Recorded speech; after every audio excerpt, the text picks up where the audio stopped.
Wabarakatuh. Alhamdulillah, alhamdulillahilladzi hadana li hadza wa ma kunna linahtadiya laula an hadanallah. Asyhadu an la ilaha illallah wa asyhadu anna Muhammadan abduhu wa rasuluh. La nabiyya ba'da. Allahumma shalli wa sallim ala habibina wa syafi'ina wa qurrata a'yunina wa maulana Muhammad sallallahu alaihi wasallam wa ala alihi wa sahbihi wa man tabi'ahum bi ihsan ila yaumil. Para asatid, para guru, ada berapa guru sini? Ustaz Ihsan ya, Ustaz Imam, para hujaj, Haji Sigit, Haji Sujayanto, Pak Haji Alek, insya Allah ya, Pak Haji Agung, Pak Haji Iwan, dan seluruh Pak Jalu udah ya. Dan seluruh bapak-bapak ya, Pak Jau dan kawan-kawan, Pak Amir dan seluruhnya yang saya hormati. Ini saya mohon maaf ngerepotin Pak Huda karena laptop saya nggak ada bolongannya nih, nggak ada HDMI-nya. Makasih Pak Huda atas bantuannya. Ini mungkin tema yang mau saya bicarakan adalah saya memotret kalau kata Pak Jalo, Pak Haji Musli, di musola ini itu merupakan keuntungan, dalam bahasa sosiologi itu modal sosial yang besar. Musola ini merupakan pusat di mana memancarkan hal-hal baik. Ya, kumpul di sini orang-orang baik, nilai-nilai yang baik. Kemudian saya mencoba merumuskannya ya dengan bahasa yang saya pahami. Dan ini juga berlangsung di beberapa institusi dan lembaga yang biasanya juga memancarkan hal-hal baik. Kalau istilah siapa katanya musola ini homi ya, homi itu kayak rumah sendiri. Istilah siapa ya? Ustaz Ihsan atau Ustaz Imam. Jadi salah satu testimoni yang didengar oleh Pak Udin itu katanya, dan itu mungkin menjadi sebuah sikap kita ini friendly terhadap anak-anak gitu ya, walaupun anak-anak itu suka berisik ya, tapi anak-anak itu adalah masa depan kita. Kalau nggak ada mereka nanti kita nggak ada yang doain barangkali, musola ini nggak ada yang ngurus ya. Ya emang sebaik-baik tempat kumpul bagi anak-anak ya musola ini, masjid ini. Jadi ada kata Pak Udin itu, bapak-bapak kesini bawa anak kecil. Jadi kalau dia mau sholat berjamaah bawa anak kecil, dia bawanya ke sini, padahal dia bukan jamaah sini. Rumahnya lebih dekat ke tempat lain. Sebab kata dia kalau ke tempat lain tuh, ke masjid lain, ditegur oleh pengurus masjidnya supaya tidak bawa anak gitu. Dan kita saya kira harus masjid ini, musola ini, bahkan ini tempat orang transit ya, orang yang ngirim paket, bus media segala macam, istirahat di sini nggak apa-apa gitu ya. Nah, tempat ibadah juga mungkin tempat dakwah. Jangan orang mau istirahat nggak boleh gitu ya. Jadi saya kira mungkin hal-hal positif itu harus kita pertahankan. Dan juga termasuk di sini tuh ada yang kunut, ada yang nggak kunut, nggak apa-apa. Dan jangan terburu-buru bilang bid'ah. Kalau kita nggak ngerti bid'ah tuh jangan ngomong bid'ah ya. Sebab Al-Quran sendiri tuh bid'ah tuh. Al-Quran tuh ya, bid'ah hasanah itu. Ini karpet nih nggak ada zaman Nabi. Jadi cara kita beragama jangan terburu-buru nuduh orang. Kalau kita beda nggak apa-apa karena masing-masing punya landasannya, punya dasarnya ya. Jadi itu yang mungkin harus kita perhatikan. Kemudian tiba-tiba pemimpin Hamas terbunuh misalnya, Ismail Haniyah ya, terbunuh di tempat dan negara, salah satu negara terbesar di Timur Tengah, Iran. Bayangkan itu, tamu kehormatan Iran dibunuh di negaranya, diduga oleh Israel, dan sudah terbukti ternyata pembunuhnya itu arsiteknya adalah Mossad, intelijen Israel. Kok bisa? Sedangkan negara paling bermusuhan, paling keras itu Iran terhadap Israel. Kalau Arab Saudi kan enggak keras. Bahkan beberapa negara Timur Tengah itu punya hubungan diplomatik seperti Yordania, Mesir, Aman, Uni Emirat Arab punya hubungan diplomatik.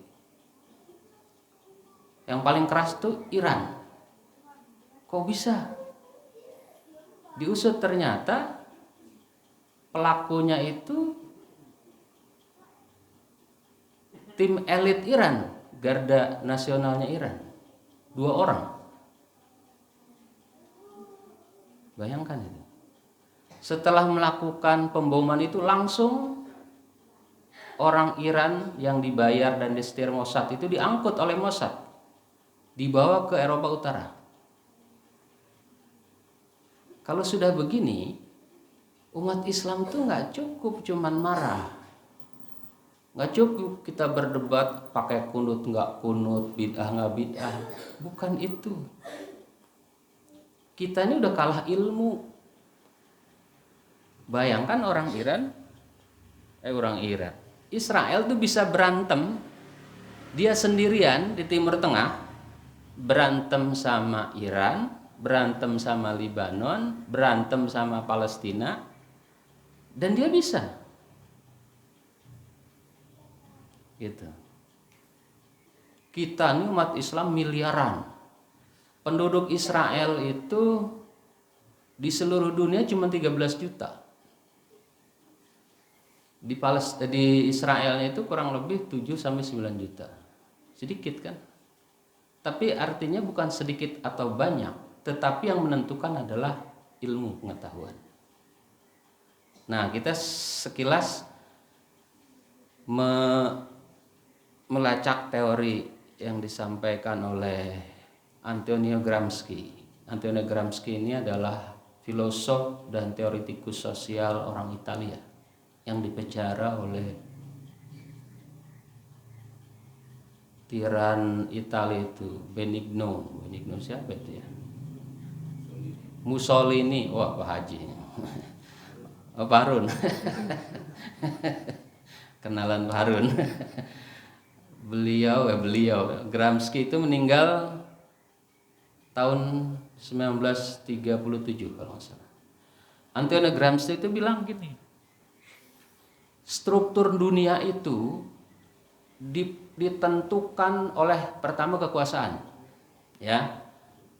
Kekuasaan kalau kita lihat di PBB, struktur PBB, orang Islam itu nggak berkuasa sebab tidak terwakili di Dewan Keamanan PBB. Dewan Keamanan PBB itu Amerika, Inggris, Prancis, Cina, Rusia. Pak Karman, ahli sosiologi juga. Nyelek-nyelek Pak Uke dari Pak Uke ya. Orang Islam kita nggak terwakili di situ. Berarti struktur kekuasaan dunia, Israel mau macam-macam sejahanam-jahanamnya, sebenarnya itu saking keselnya kita, sejahanam-jahanamnya Israel, kita nggak bisa apa-apa.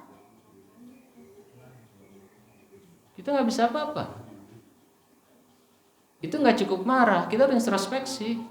Katakannya yarfa'illahil ladzina amanu minkum wa utul ilma darajat. Iman dan ilmu yang bisa meningkatkan kita itu orang Islam. Itu sudah kalah jauh. Yang kedua fisik. Fisik itu apa? Ya diantaranya apa? Infrastruktur ya, ekonomi dan seterusnya. 80% perputaran ekonomi dunia, ini boleh salah nih, Hampir 80% tuh di situ Israel terlibat. Kenapa Yordania nggak berani sama Israel? Islam tuh. Sebab airnya itu dia beli dari Israel, bayangin. Mau ngomong apa tuh dia? Dia macem-macem nggak minum Yordania. Peralatan militer Uni Emirat Arab, ya, dan beberapa negara disuplai dari Israel. Pokoknya sakit hati aja kita. Makin tahu kehebatan Israel, kita makin sakit hati. Sakit hati yang harus produktif. Kita harus marah dengan cara meningkatkan ilmu sehebat-hebatnya. Yang ketiga, norma sosial. Kenapa sampai sebuah sekolah di Merdeka di Bogor itu ditutup? Sekolah apa sih? ZZA, ya, Zainul Abidin. Ditutup oleh Pemda karena siswanya biang tawuran. Iya kan? Di Bogor nih aneh. Sekolah memproduksi, melahirkan siswa-siswa jagoan yang suka tawuran. Maka norma sosial di situ mungkin yang keren itu di antara anak-anak itu adalah yang suka tawuran akhirnya, bukan yang suka belajar. Sekolah kok mendidik anak suka tawuran, itu perguruan silat apa sekolah gitu. Tutup aja sama Pemda ya. Itu norma sosial. Norma sosial itu menghegemoni itu menguasai. Salah satunya yang kita sini itu. Musola Al-Ikhlas itu lebih ramah, friendly. Itu norma kita. Nilai-nilai kita itu, Pak Haji Suyanto ya. Kita harus pertahankan. Kita ramah nih sama Alif, walaupun sholat sambil merem gitu. Tapi kalau udah nggak sholat bercanda ampun-ampunan. Kalau sholat merem dia, ya Lip. Tapi nggak apa-apa, Alif terus aja ke sini Lip, ya. Namanya juga masih bocah ya, bocil. Daripada dia nongkrong di tempat lain kita repot. Minum ganja dia melotot sama kita, iya kan? Waduh. Pak Jaka takut itu, iya, saya takut. Coba tuh si Alif kalau dia maaf ya minum-minum tertentu, itu pelotot itu. Sampai ini saya ulang-ulang nih ya, kita tolong dijaga nih anak-anak kita ini, anak mungkin nggak ada di sini nih, anak musola Al-Ikhlas, nih Pak Haji Sigit, ternyata membuli anak RW 10, sampai anak itu diterapi. Nih, waduh, bahaya ini. Dicari yang kita tuh. Di antaranya Pak Udin, tetangga kita itu pelakunya Pak Udin. Tanggung jawab tuh Pak Udin. Pak RT, warga kita tuh Pak Udin. Satu warga kita, satu warga RT Pak Eko. Ya, tetangganya siapa di situ tuh? Pak Nirwan. Pak Nirwan ada nggak? Tetangganya Pak Nirwan. Satu lagi ada 3 katanya tuh. Pak Adi ada Pak Adi. Pak Adi punya datanya tuh. Pak RW katanya punya juga tuh. Diapain lah itu? Suruh apa? Tadabur alam atau apa gitu ya. Relaksasi. Jadi kita jangan nggak peduli nih sama lingkungan. Sebab seperti yang saya sampaikan di kultum kemarin, saya udah lupa tuh. Almar'u apa? Ala dini khalilihi falyangdur khalil may khalil ya. Orang itu dikendalikan oleh teman dekatnya. Kalau tetangga kita Paudin itu ada yang tukang bully, jangan-jangan nanti anak kita diajak-ajak ngebully orang lain. Kita harus berantas pembulian ya. Di pesantren aja bahaya tuh, bully bisa meninggal orang. Ya. Ini banyak nih, mudah-mudahan ke Uber deh waktunya ya. Masih lama ya. Gitu. Jadi Musola Al-Ikhlas, MRTK, lingkungan RT yang rukun ya, RW yang rukun. Pak Huda dengan Pak Udin rukun karena sama-sama pengurus DKM. Siapa lagi pengurus DKM yang RT itu? Pak Udin, Pak Huda, Pak Arya tadinya ya. Terus Pak Adi panitia biasanya panitia. Pak Eko panitia. Bertemunya di panitia nih. Pak Agus, Pak Agustri itu. Kayaknya Pak Agustri nggak ada nih. Habis main badminton, lemas. Nggak ada ya? Nah, nih nilai-nilai yang mau kita kembangkan. Yang mana ini? Kok nggak keluar ya? Oh ini. Ini nilai-nilai tadi yang kata Antonio Gramsci itu, norma, nilai itu apa? Nilai itu ukuran baik buruk. Pokoknya apa ya? Landasan sikap ya, landasan sikap kita atau panca jiwa kalau pesantren Gontor ya, atau sikap-sikap jiwa itu ya. Pertama, respect atau menghormati dan mengapresiasi ya. Makanya seringkali saya mentradisikan kalau habis coffee morning itu kita tetap menghargai nih para tim ikhlas ini, musola ikhlas, orang-orang tim ikhlas ya, mulai dari yang ngurus pengajian ya, Pak Huda, Pak Nasir, mendukung konsumsi ini udah pola itu. Ada Pak Yanto, Pak Eko, Pak Irawan, Pak Uki itu sebelum subuh tuh sudah nyapu dia, udah ini ngepel rutin itu, dia mewakafkan dirinya. Mudah-mudahan husnul khotimah ya, amin. Pak Karman juga husnul khotimah Pak. Tapi jangan buru-buru ya. Panitia Nguludan belum selesai ini. Benarnya Pak Karman. Jadi termasuk nih, kita ini toleran banget nih. Saya konsultasi dengan Pak Haji Sigit. Pak, kita kan tadinya mau santunan bulan Agustus. Tiba-tiba nih MRTK-nya nggak tahu. Majelis taklimnya mengumumkan ya, ada rangkaian kegiatan. Udah kita mundur lagi. Kita bangun lagi tanggal, ternyata ada acara lagi, kita mundur lagi. Pokoknya udah, kita adaptasi aja sesama pengurus bus musola. Sesama satu tim ya. Karena kadang-kadang coffee morning MRTK itu subuhnya 60%-nya itu orang ahlilas ya. Kita kenalan lagi situ. Pokoknya Sabtu kalau nggak ada orang ahlilas agak kopong. Nggak apa-apa, kita kolaborasi, saling menghormati. Apalagi panitianya ketua yayasan ahlilas lagi. Wah udah kita gagu, udah bisu. Siapa ketuanya? Pak Jalu. Waduh, saya ngomong apa nih Pak Jalu? Orang saya mau tanggal 22, dia pindah tanggal 22. Udah kita mundur. Ntar daripada karomahnya hilang ya, bubar kita nih. Ntar produksi roti gagal. Pakai rumah dia itu. Belum dibayar lah, ntar dibayarin kalau udah punya duit. Respect.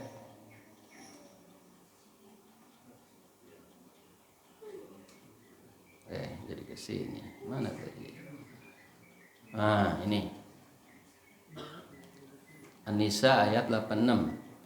Wa idza huyyitum bitahiyatin fahayyu bi asana minha aw rudduha innallaha kana ala kulli syai'in hasiba.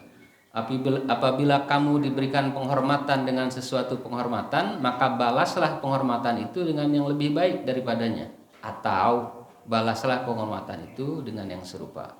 Sesungguhnya Allah memperhitungkan segala sesuatu.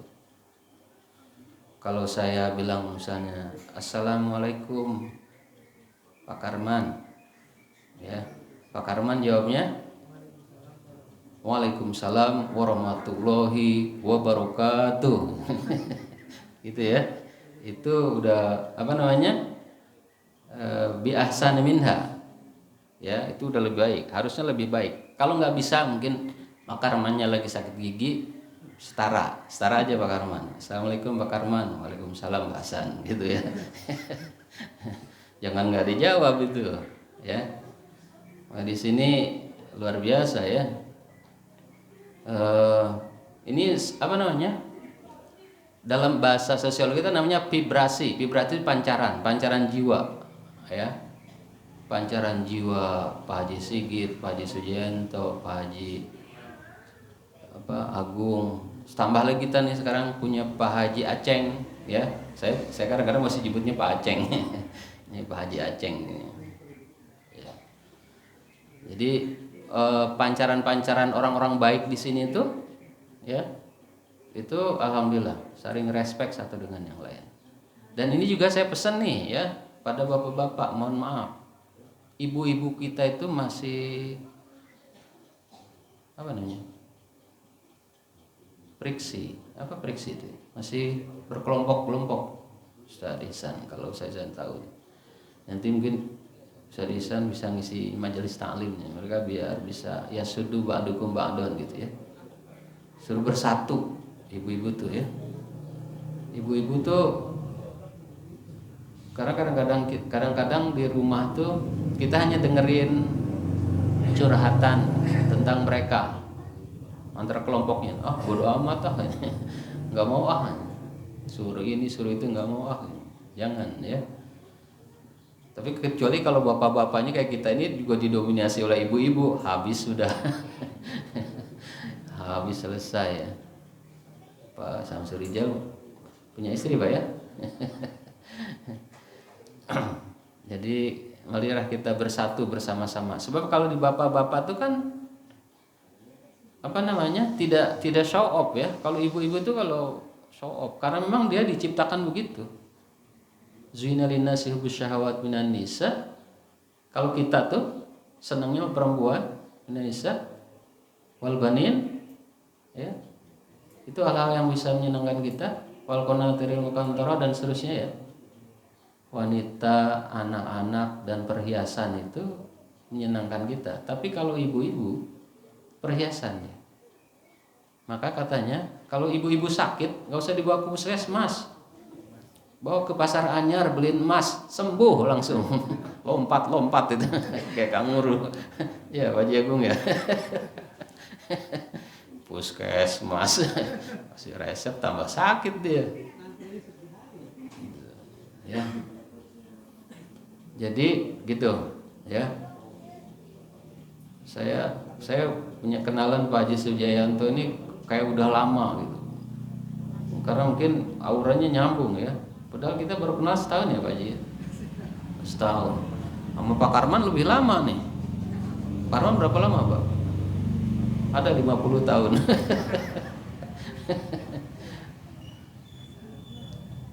Gitu ya. Jadi harus saling menghormati. Menurut saya kalau ada orang berpendapat misalnya dia nggak kunut, dia nggak tahlil, nggak apa-apa, ada landasannya. Jangan kemudian menafikan yang lain, nggak boleh ya.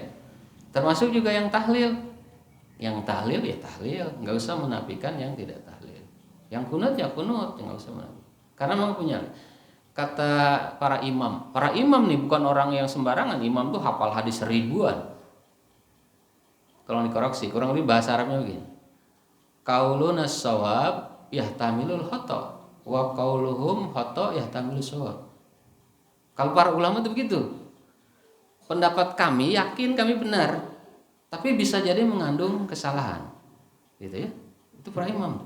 Pendapat mereka yang berbeda mazhab yang lain itu salah, tapi mungkin mengandung kebenaran. Jangan ini baru datang belajar bahasa Al-Quran jadi terjemahan gitu ya. Udah main kupar kafirin orang. Aduh jangan.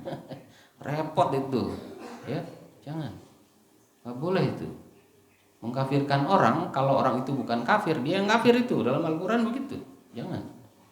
Udah gak ngerti, terlalu semangat gitu, beda sama dia.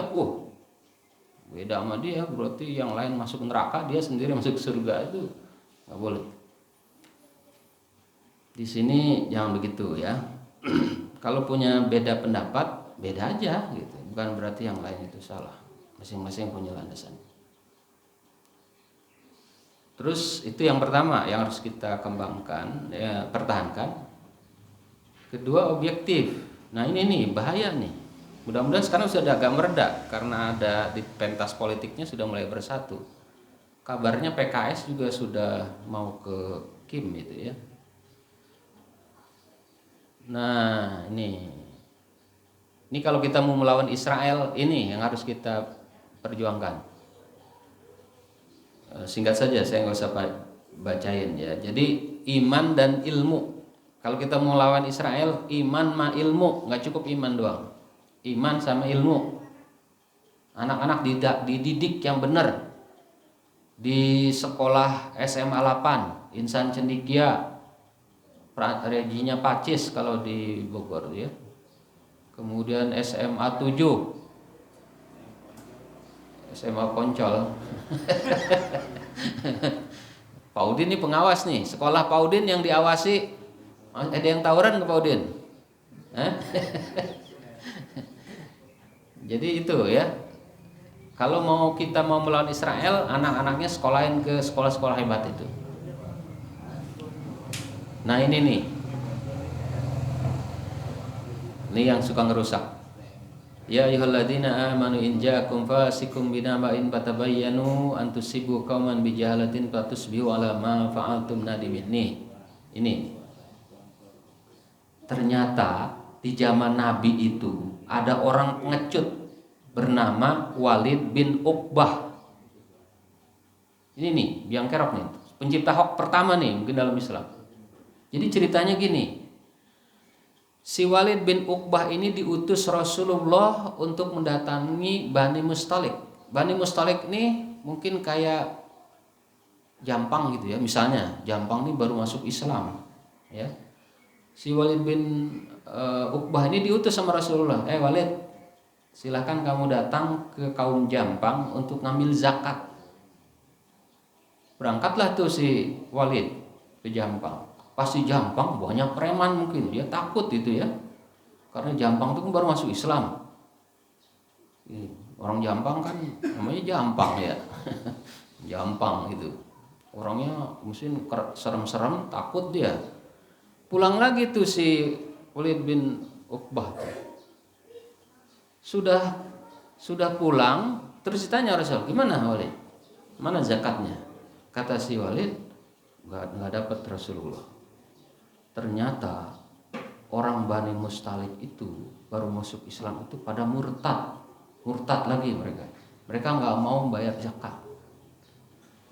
Nah dalam hukum Islam nggak mau bayar zakat itu diperangi, diutuslah ya ke Bani Mustalik itu pasukan untuk menumpas Bani Mustalik, dipimpin kalau nggak salah Khalid bin Walid. Berangkat Khalid bin Walid itu. Udah sampai puskesmas kurang lebih gitu ya, ketemu sama orang Jampang gitu ya. Mau kemana ini? Kami mau menumpas warga Jampang atau warga Bani Mustalik. Kenapa? Sebab mereka sudah murtad, tidak lagi membayar zakat. Gitu. Kok bisa? Laporan dari siapa? Itu laporan dari Walid bin Uqbah. Dia sudah datang ke sini dan kalian tidak mau bayar zakat. Oh, kami nggak pernah menerima tuh Walid bin Uqbah datang ke kami, gitu. Nggak pernah datang tuh ke Jampang. Oh gitu. Ayo kalau gitu kamu ketemu Rasulullah. Dibawalah orang Bani Mustalik itu ketemu Rasulullah. Dilaporkan, ternyata enggak Rasulullah. Kami tidak berniat tidak bayar zakat dan tidak si wali itu tidak datang ke kami. Kami mau bayar zakat dan kami tetap bertahan Islam. Luar biasa itu. Bayangkan itu. Ini pencipta hoax ini orang-orang pengecut. Kalau dari sejarahnya itu, orang pencipta hoax, orang pengecut. Kalau nggak ada klarifikasi, diberantas tuh orang Jampang, orang Bani Mustalik itu. Gara-gara ini nih, gara-gara hoax. Pokoknya tanamkan dalam kita, ada orang mencipta hoax itu orang pengecut. Itu warisan dari ruh Walid bin Uqbah. Ini asbabun nuzulnya, asbabun nuzul surat ini. Di situ kan di sini. Periksalah dengan teliti agar kamu tidak menimpakan suatu musibah kepada suatu kaum tanpa mengetahui keadaan yang menyebabkan kamu menyesal.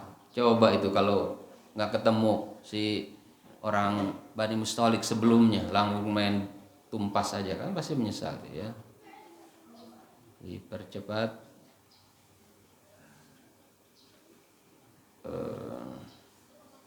Nah ini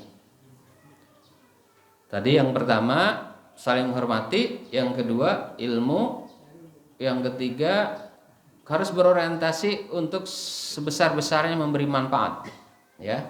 Karena dalam agama kita khairun nas anfa'uhum linnas. Pokoknya di sini musola ini insya Allah kita dedikasikan supaya semua orang mendapatkan manfaat, khususnya yatim duafa. Kenapa kemudian kita menggagas santunan yatim ini, syukur-syukur bisa sebulan sekali ya. Makanya produksi roti itu salah satunya yang digagas oleh Pak Lukman bisa segera produksi. Karena konsumennya sudah pada nunggu nih. Pak Lukman nggak ada ya. Nah, udah mau pada pesan nih, Pak Haji, Pak Heri udah pada pesan ini. Kemudian Pak RW dan seterusnya. Mudah-mudahan segera ya bermanfaat. Saya agak percepat dikit. Nah ini di ayat bawahnya nih. Al-mu'minu ya lapu wa yu'lab. Bahasa Indonesia aja lah biar cepat. Orang mukmin itu identitasnya ramah dan mudah bergaul. Diperlakukan dengan ramah dan mudah didekati. Tidak ada kebaikan bagi orang yang tidak ramah, dan sebaik-baik manusia adalah yang berahmat. Jadi orang mukmin itu ramah. Mohon maaf nih, agak koreksi ya, mudah-mudahan ini salah. Kalau ada orang sholat khusyuk, semangat, tapi sulit senyum sama sesama mukmin, sesama muslim, ya. Kayaknya kalau melihat yang lain tuh lebih rendah dibanding dia, ini bermasalah, ya. Ini jangan begitu. Mushola Ikhlas insya Allah tidak begitu, ya. Jamaahnya harus ramah, udah didekati, ya. Dari jauh, Pak, assalamualaikum, waalaikumsalam, gitu ya. Jangan ketemu papasan, cemberut, nggak pernah nyapa, sampai kita nggak kenal. Itu sering jamaah. Pak Haji nanya, Pak Haji, saya nggak kenal itu siapa papasan namanya, saya nggak tahu, gitu. Namanya nggak tahu kita, ya. Kalau yang dekat saya kira mungkin diumumkan itu, teman-teman yang suka jamaah di sini, namanya siapa gitu, yang sering deket-deket itu ya, itu namanya siapa sih gitu, kenalin. Kalau perlu Pak Karman kalau punya teman, Pak kenalan ya sama teman gitu. Ya Pak Haji Sikit mau kenal gitu, atau Pak Uko mau kenal gitu ya.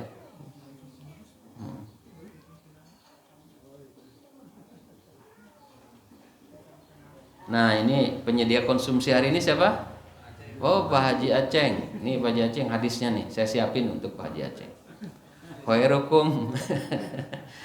Ya bahasa Indonesianya, sebaik-baik kalian adalah orang yang memberi makan kepada orang lain dan menjawab salam, ya. Pak Aceng udah ngasih makan, menjawab salam lagi Pak Aceng nih. Husnul khotimah tanpa hisab, ya. Barang dengan syahidnya almarhum Pak Haji Muslim. Tapi jangan sekarang Pak, nanti aja. Kita masih butuh Pak Haji Aceng.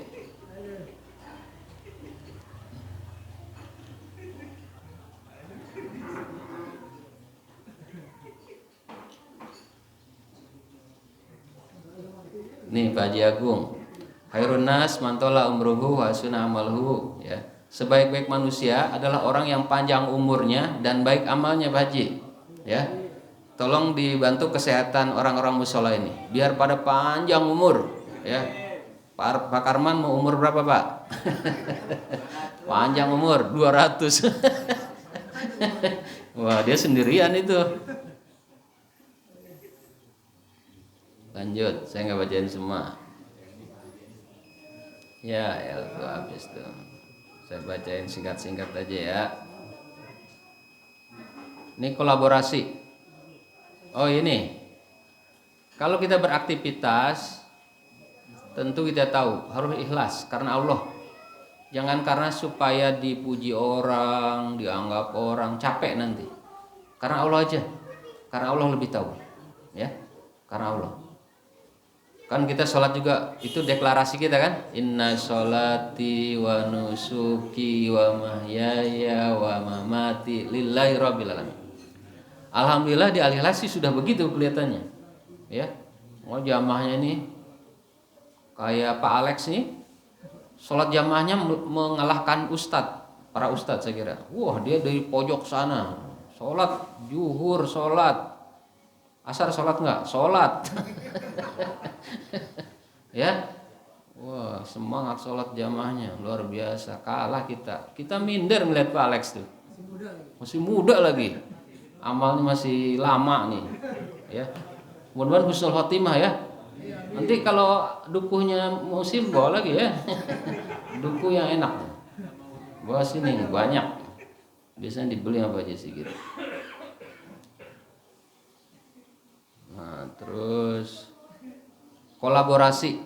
Ini dalam agama kita nih. Ya. Ta'awanu 'alal birri wa taqwa wa la ta'awanu 'alal ismi wal udwan. Kita harus saling dukung. Ya. Pak, kalau bisa itu santunan yatim setiap bulan. Ayo, 1 bulan. Ya, dukung ya. Minimal 1 orang nanggung 150.000, Pak Karman ya. Pak Karman siap. Pak Jaka siap. Semua yang lain siap. Kita juga siap, insya Allah. Kalau nggak punya uang 150.000, 50.000 nggak apa-apa. Nanti ditambahin sama DKM. Ya Pak Karman ya. DKM ada duitnya kan? Kalau nggak ada pakai duit Pak Karman dulu. Pak Haji mah ada. Pak Haji ini saya kasih tahu. Pak Haji Sigit itu senangnya berkolaborasi. Dia bilang yang lain dulu Pak. Nanti kalau sudah yang lain ini ditimpa sama dia berapa gitu ya. Itu kita mulai dulu. Walaupun di Muludan sudah keluar dia. Ya untuk beli kambing. Kita nanti Muludan Pak Ihsan. Muludan kita mau kebuli kambing ya. Dipotong oleh Pak Mugi yang udah siap, udah saya pesan. Nanti kambingnya itu kita beli 2 kali, yang perempuan nggak apa-apa ya, karena bukan akekah kan, biar banyak gitu. Tuh udah disediain kambingnya Pak Haji Sigit ya, tanggal 28 jangan lupa. Kita harus saling dukung. Itu taman dibikin oleh Pak Irawan tuh, taman yang belakang tuh. Wah Pak Irawan ini luar biasa, suka keindahan. Urusan tengleng Pak Ade Selamat. Pokoknya Pak Ade Selamat tenglengnya itu pedesnya 3 hari ngilang. Orang sampai pucet makannya.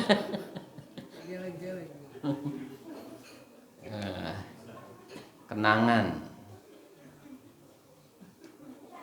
Saling support. Kalau ada yang mau maju jangan mana bisa, pasti bisa. Kita dukung ya. Kita dukung. Ini ada para pendukung di sini. Pokoknya urusan kegiatan kayaknya di sini mah jalan semua. Pak Huda tadinya mau beli ambulan tuh yang second. Wah, yang baru aja, beli yang baru. Ya. Walaupun ngutang sana, ngutang sini. Tutup juga ya Pak Jalu tuh, ya. Nah, ini Maulid supaya orang semua saya kira udah tahu ya. Nih kalau nih saya mau kasih tahu nih. Bid'ah itu apa sih? Orang suka gampang ngomong bid'ah nih.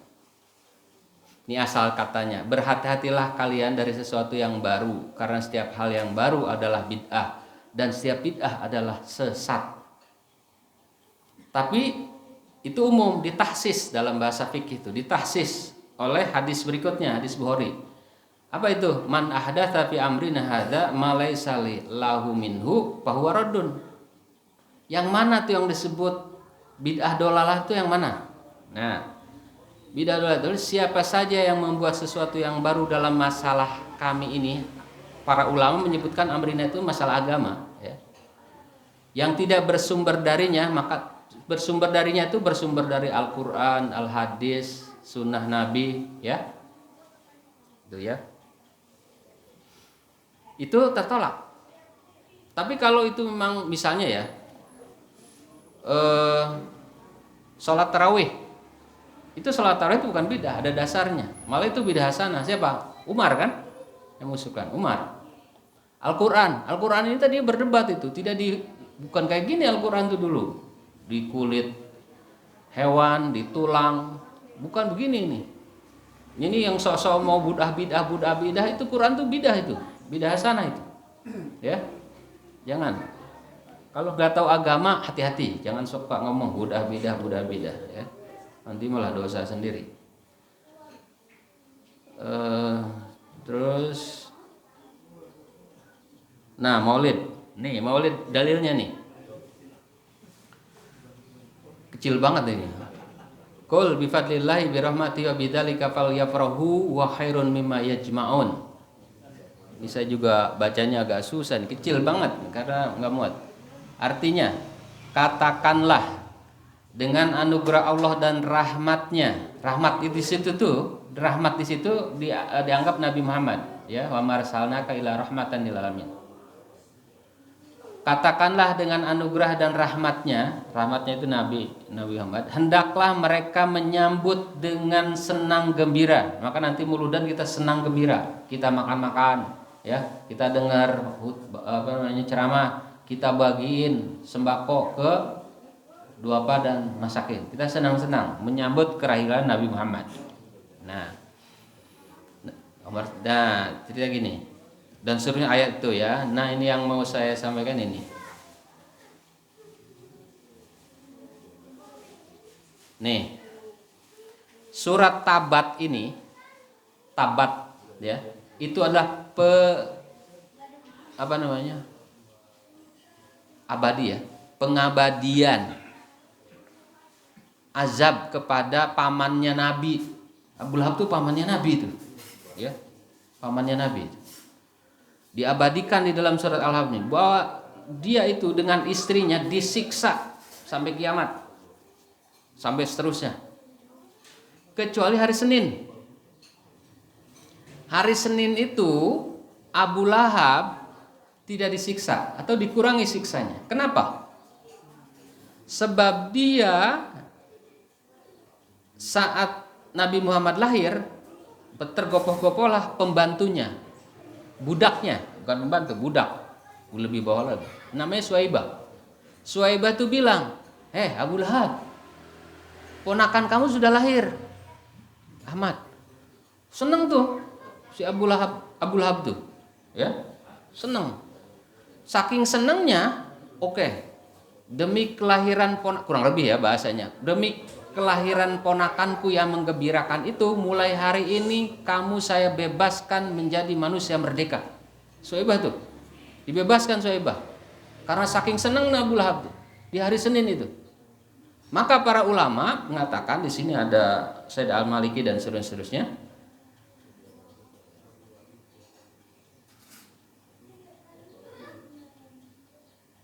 ya, di hari Senin itu dia tidak disiksa. Ini ceritanya gini, setahun setelah Abu Lahab meninggal, kalau nggak salah dia meninggal di perang apa Ustaz di sana? Perang Uhud ya? Perang Uhud apa perang Badar ya? Lupa saya. Pokoknya meninggal lah. Setahun setelah Abu Lahab meninggal, mimpilah saudaranya Abbas, pamannya Nabi juga, ya.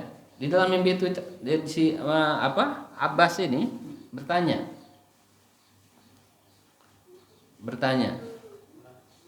seperti apakah keadaanmu Abu Lahab?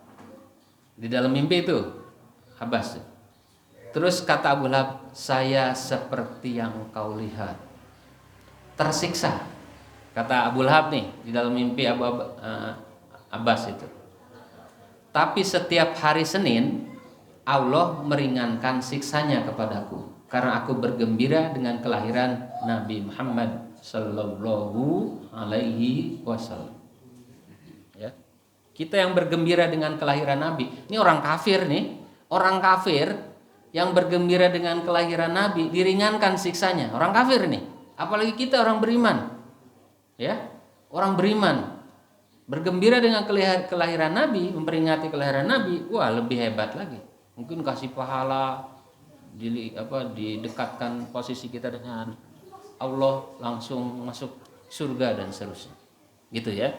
Jadi itu yang saya ingin sampaikan, bahwa Maulud ini adalah riwayatnya seperti itu, ya. Jadi Maulud ini memang ada landasannya. Itu bukan bid'ah apalagi ya. Ini ada hadisnya, ada riwayatnya. Saya kira itu mudah-mudahan bermanfaat. Sekali lagi, mari kita jaga musola Ahli Ikhlas ini dengan menerapkan jiwa respek saling menghormati, semangat menuntut ilmu, berusaha menjadi manusia terbaik, lillah ya, dan lillahi ta'ala, berkolaborasi, saling support.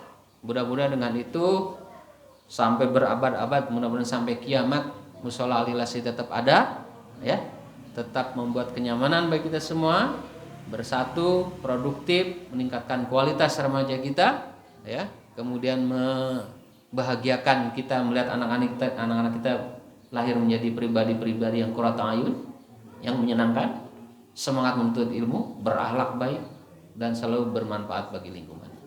Saya kira itu. Sekali mohon maaf ya, sebelum saya tutup biasa pengumuman ya. Terima kasih kepada Pak Aceng atas penyediaan konsumsinya. Mudah-mudahan Pak Aceng menjadi manusia terbaik di antara kita semua dengan apa yang sudah diberikan. Sebenarnya saya mau muter video, tapi ini sambil ini aja ya, nanti sambil makan-makan ya. Ternyata kita itu mana ya?